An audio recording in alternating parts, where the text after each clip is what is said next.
मैं आपको सच कहता हूं, आपके जीवन में एक दिन जरूर आएगा जब आप ऐसी जगहों पे पहुंचोगे, जब आपके अंदर से कुछ चीजें बन के आएंगी। रोको उसको।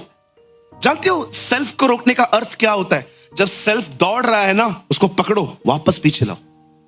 मुझे नहीं पता है आप में से कितने लोग आज इन बातों को समझ पा रहे हैं। आप विश्वास कीजिए, हमारे जिंदगी में कभी कभी ऐसे हालात आते हैं जब हम उन हालातों को देखकर नकारात्मक बातें बोलने के लिए टेम्पटेशंस में आते हैं। वहां पर खुद को रोको। नहीं, मैं नहीं कहूंगा मैं ये नहीं कहूंगा। यही तो चाहता है शैतान, आप अपने विषय में गलत नबूवतें करें। विश्वास कीजिए, यही चाहता है शैतान, आप अपने विषय में गलत भविष्यवाणियां करें। आप अपनी बीमारियों के साथ अपनी मौत को जोड़ें। आप अपने पैसों की कमी के साथ अपनी गरीबी को जोड़ दें। यही तो चाहता है शैतान कि आप में से हर कोई अपने लिए गलत गलत नबूवतें करे। मैं जल्दी मरूंगा, मेरा कुछ नहीं होगा, मैं तो कहां हूं ही नहीं, आई एम यूजलेस। आप जानते हो, आप और मैं दिन में कितनी बार अपने लिए गलत नबूवतें करते हैं। मेरा टाइम हो गया है। किसने कहा? मेरा टाइम हो गया है। कुछ भाई लोग ऐसे बोलते हैं, मेरा टाइम हो गया है। तेरे को कैसे पता चला? अच्छा, प्रभु से इतना भी पूछ, मेरा टाइम कितना बाकी है। कुछ भी बोलते रहते हो, खुदा बन बैठे हो।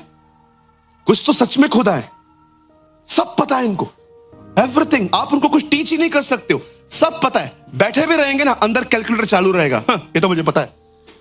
फिर काय को आता है इधर? अपना चर्च खोलना भाई, खोल, दूसरा माला खाली पड़ा है। Why you are here if you know everything? ये एटीट्यूड छोड़ के आओ। मैं एक जगह पे था, एक भाई मीटिंग के उठ के बीच में चला गया। थोड़ा अजीब लग रहा था। मैंने कहा, प्रभु क्या हुआ इसको? सब ठीक तो है? मीटिंग के बाद आया, जिस चर्च के पास्टर में जिस चर्च में वो जाता है, उसी पास्टर ने मीटिंग करवाई। तो बाद में वो मुझे पता चला वो एल्डर है चर्च का। मैंने बोला, ब्रदर कैसे हैं? अरे मैं अच्छा हूं सूरज भाई, आप कभी आए? मैंने कहा, कल रात को ही आया हूं। मैंने कहा, आज आपने वचन सुना? नहीं, मैंने नहीं सुना। क्यों? जो आप बोल रहे हो ना, ये मुझे पहले ही पता है। मैंने कहा, प्रभु नई कैटेगरी, ये नई कैटेगरी आई है प्रभु, ये सुने हुए वचन को। बाइबल क्यों पढ़ते हो फिर? क्योंकि मत्ती, मरकुस, लूका, यूहन्ना में बार बार रिपीट बातें। Why you are reading Bible? You know Bible क्या कहती है? जो अपनी ही समझ में बुद्धिमान है, उससे आशा अधिक मूर्ख से रख। मैं आपको सच कहता हूं, सीखना कभी बंद न करें। कभी आपको टाइम मिलेगा ना, मुझे कभी ठीक लगा ना, मैं आपको अपने पूरे रजिस्टर्स यहां पर लेके आके दिखाऊंगा। हर साल मैं एक नया रजिस्टर वापरता हूं, यूज करता हूं। जो कुछ सीखता हूं लिखता जाता हूं। विश्वास कीजिए, 1 घंटा सिखाने के लिए कुछ लोग यहां पर 23 घंटे प्रभु से सीखते हैं।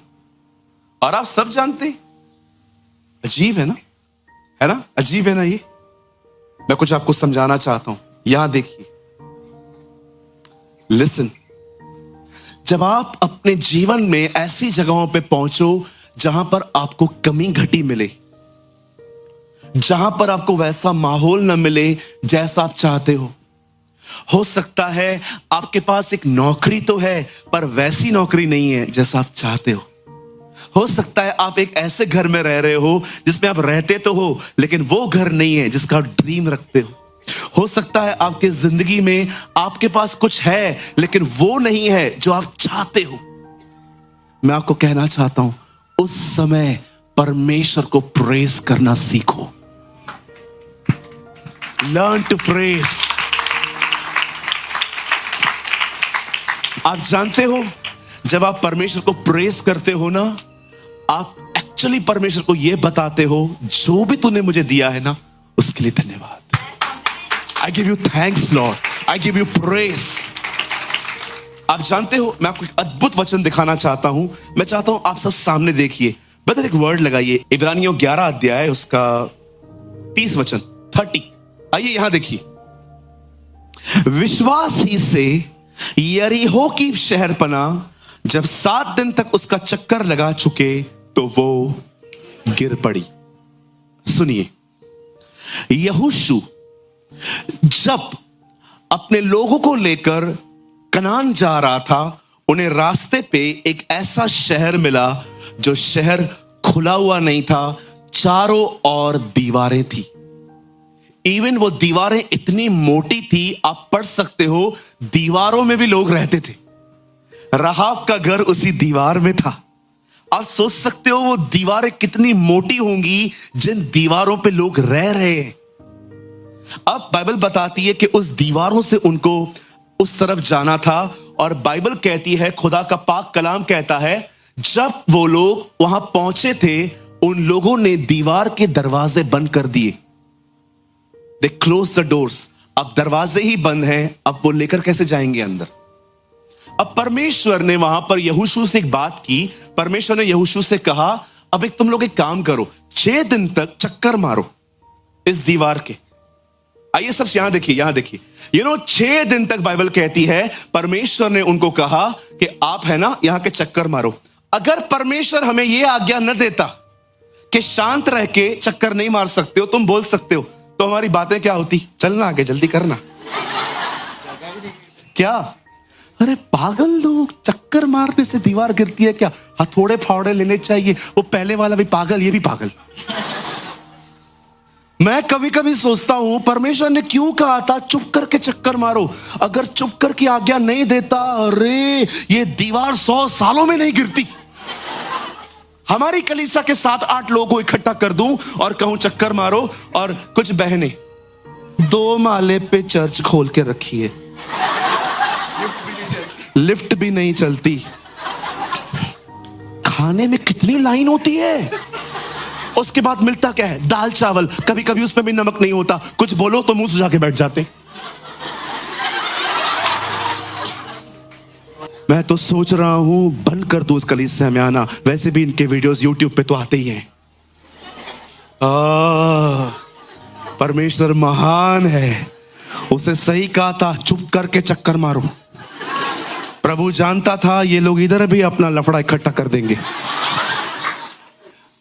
God is a wise God. God is a wise God. 7वां चक्कर जो है ना, उसमें चुप नहीं रहना है तुम्हें। 7वें चक्कर में जब 7 चक्कर लगा चुको, तब लिखा है नरसिंगा फूको।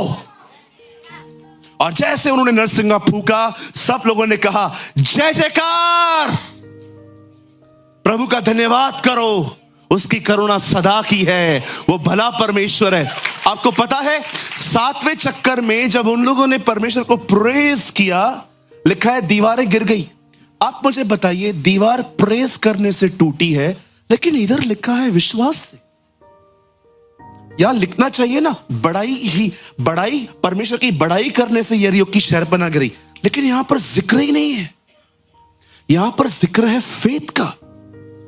मैं प्रभु से कह रहा था, प्रभु वहां पर लोगों ने प्रेज किया है, लेकिन यहां पर विश्वास लिखा है।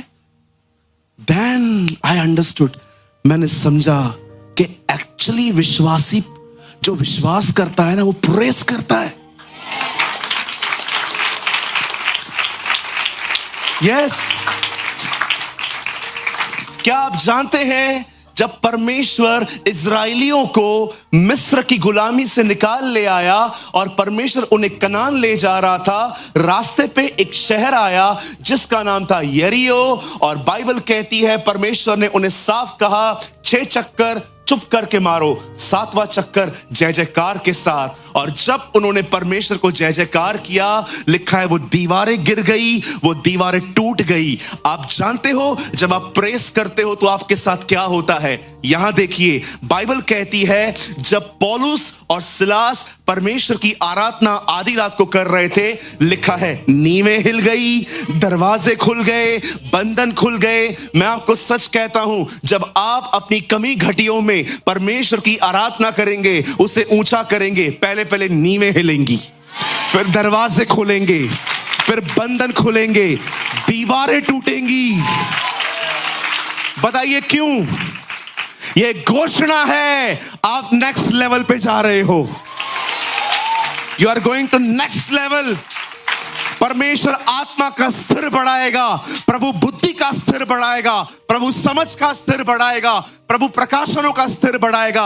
याद रखना, जब आप एक जगह पे रहते हो जो भले ही कमी घटियों की जगह है और आप परमेश्वर को वहां पर प्रेस करते हो, उसकी आराधना करते हो, उसे बड़ा करते हो, मैं आपको कहना चाहता हूं यही वो समय होता है जब परमेश्वर आपकी दीवारों को तोड़ेगा। क्यों? ताकि आप आगे बढ़ सको। मुझे एक बात बताइए, दीवार टूटी क्यों? ताकि आगे बढ़ा जाए। मैं आपको कहना चाहता हूं, जब भी आप अपनी जिंदगी में कठिन समयों से गुजरो, कमी घटियों से गुजरो, उस समय परमेश्वर को प्रेस करो। ये दीवारें टूटेंगी ताकि आगे बढ़ पाओ। उन लोगों ने बड़ाई की और दीवार टूटी, पर यहां पर जिक्र बड़ाई का नहीं है, यहां पर जिक्र है यह दीवार विश्वास से टूटी है। एक विश्वास करने वाला व्यक्ति कुड़कुड़ाता नहीं है, वो परमेश्वर की बड़ाई करता है, उसकी आराधना करता है, उसे ऊंचा उठाता है। How are you? आप कैसे हैं? क्या आपने धारण किया है? मैं आपको एक सलाह देता हूं, स्टार्ट वॉकिंग प्रेयर। कभी कभी सुबह उठते हो ना, पूरे घर में घूमो, स्वर्गीय पिता, मैं यीशु मसीह नासरी के नाम में तेरे पास आता हूं। बहुत धन्यवाद आज के दिन के लिए। मैं आज के दिन आपको महिमा और आदर देता हूं। मैं दुआ करता हूं प्रभु, तेरे कलाम में लिखा है मांगो तुम्हें दिया जाएगा। मैं मांगता हूं प्रभु, मेरे घर के हर कोने को तू अपने लहू में सुरक्षित कर। मैं दुआ करता हूं, मेरे घर की हर खिड़की, हर दरवाजे को तू अपने लहू में कवर कर। शैतान का कोई दाव आज हमारे जीवन पे न चलने पाए। जब एलीशा ने देखा कि एक लड़का मर चुका है, लिखा है एलीशा उस कमरे में चलते चलते दुआएं करने लगा। एक टाइम आता है जब घुटनों में बैठा जाता है, एक टाइम आता है जब चला जाता है। मैं आपको कहना चाहता हूं, एक समय निकालिए और घुटनों पे बैठ के परमेश्वर से प्रार्थना करिए, और एक समय निकालिए जब आपने जो घुटनों पे हासिल किया है वो घर पे फैलाइए।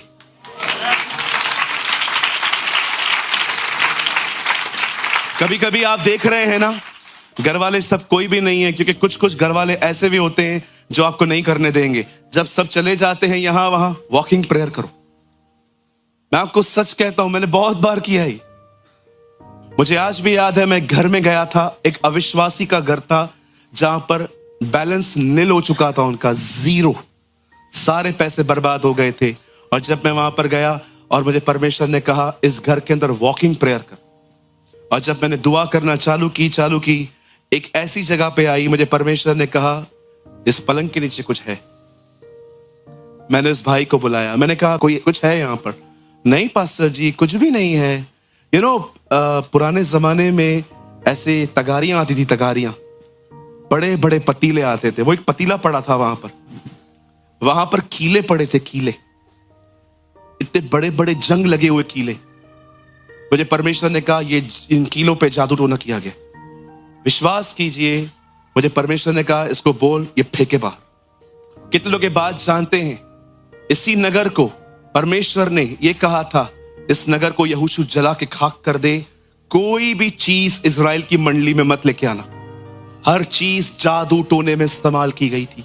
परमेश्वर ने साफ कहा उन्हें कोई भी चीज मंडली में नहीं आनी चाहिए, कहीं ऐसा ना हो कि मैं तुम्हारे बीच में कोई अशुद्धता पाऊं। आप जानते हो, परमेश्वर ने इस नगर को नाश करने के बाद साफ साफ यहोशू से कहा था इस नगर को कोई नहीं बनाएगा, जो इस नगर की नींव डाले उसका पहला पुत्र मरेगा, और जो उसके ऊपर रद्दा रखेगा उसका अंतिम पुत्र मरेगा। यीशु मसीह यरीहो आए, बिरतमाई को चंगा किया, यीशु मसीह ने जकई को वहां पर बचाया, वो उसका पहला बेटा था, वो मारा गया, उसने व्यवस्था पूरी की। He fulfilled the law। ठीक है पिता, तूने कहा था ना लोग मरेंगे, उन्हें छोड़, मैं तैयार। मेरे भाइयों, मेरी बहनों, बहुत बार हालात ऐसे आएंगे जहां पर आपके अंदर शब्द बनकर आ जाएंगे शिकायत करने के। क्या हो रहा है, कैसे होगा, क्या होगा? इन शब्दों को न निकालो मुंह से, उसी समय परमेश्वर को प्रेस करो। जब आप प्रेस करते हो ना, विश्वास कीजिए आप परमेश्वर को अपने प्रॉब्लम में उतरने का रास्ता बना के देते हो।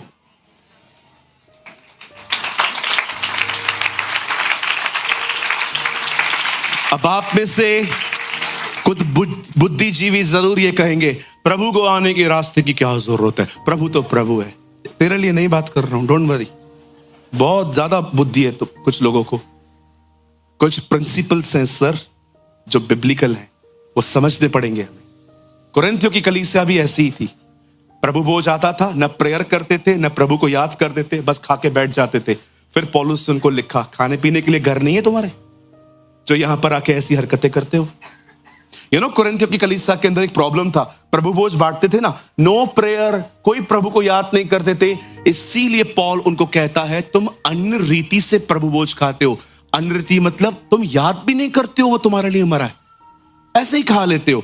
इसलिए पौल उनको डांटता है, कहता है भाई खाने पीने के लिए तुम्हारे घर है ना, वहां पर जाके पिज्जा खा लो, यहां पर क्यों? कुछ चीजें प्रिंसिपल है, लर्न दिस प्रिंसिपल। बस एक वर्ड लगाइए यहां पर, मैं चाहता हूं आप सब यहां देखिए। 5:18 एफिसियों, दाखरस से मतवाले, क्योंकि इससे, हाँ पढ़ो भाइयों, शराब पीना पाप है। दाखरस से मतवाले, इससे क्या होता है? लुचपन होता है। पर आत्मा से परिपूर्ण होते जाओ। बाइबल कहती है हो जाओ कि होते जाओ। What is the meaning of होते जाओ? कंटिन्यूसली, ये रोज होना चाहिए। पवित्र आत्मा को बाइबल में जल कहा गया है, जल रोज पिया जाता है। अगर मैं हर दिन पवित्र आत्मा से परिपूर्ण हो जाऊं, यह दिखाई कैसे देगा? दाखरस और पवित्र आत्मा की कंपैरिजन यहां कैसे क्यों है, मैं आपको दिखाता हूं। यहां देखिए, कोई आदमी अगर शराब पी चुका है या उसने कोई नशे की चीज दी है, आपको कैसे पता चलता है किसने नशा किया? जो लोग बहुत शराब पी के निकलते हैं, उनकी उनकी उनकी टांगे लड़खड़ाती हैं। कभी कभी तो मैंने रास्ते पे देखा है गिर जाते हैं, सोए रहते हैं, सुबह सुबह तक सोए रहते हैं। एक शराबी व्यक्ति जो शराब पीता है वो लड़खड़ाता है, इससे पता चलता है इससे नशे किए हैं। एक पवित्र आत्मा से परिपूर्ण व्यक्ति कैसे पता चलता है कि वो आत्मा से भरा हुआ है? 19 में लिखा है, ये देखो, यहां देखो, आपस में भजन, स्तुति, आराधना, आत्मिक गीत गाओ। कैसे पता चलता है आप आत्मा से परिपूर्ण हो? आप वर्शिप करते हो, आप उसको प्रेस करते हो और अपने अपने मन में प्रभु के सामने गाते और कीर्तन करते रहो। एक आत्मा से भरा हुआ व्यक्ति एक आराधक होता है, वो वर्शिप करता है, वो कुड़कुड़ाता नहीं है, पता नहीं क्या हो रहा है, ये उसकी लैंग्वेज नहीं होती है, वो आराधना करता है, वो आराधना ही करता रहता है। कुछ भी हो जाए वो वर्शिप करता रहेगा। जब वो बीमार को देखेगा तो वो ये नहीं कहेगा ये कैसे बचेगा, वो गीत गाएगा, हे तुझसे होगा सब कुछ होगा, ये वचन काफी है, तुझसे होगा सब कुछ होगा, ये वचन काफी है, तेरा ये वचन काफी है। विनती सुनने वाले, मेरे आंसू निहारने वाले, चंगाई देने वाले, धन्य हो यीशु राजा। जब लोग पवित्र आत्मा से भरे हुए रहते हैं ना, वे कुड़कुड़ाते नहीं हैं, वो उसकी आराधना करते हैं, वो उसको ऊंचा उठाते हैं।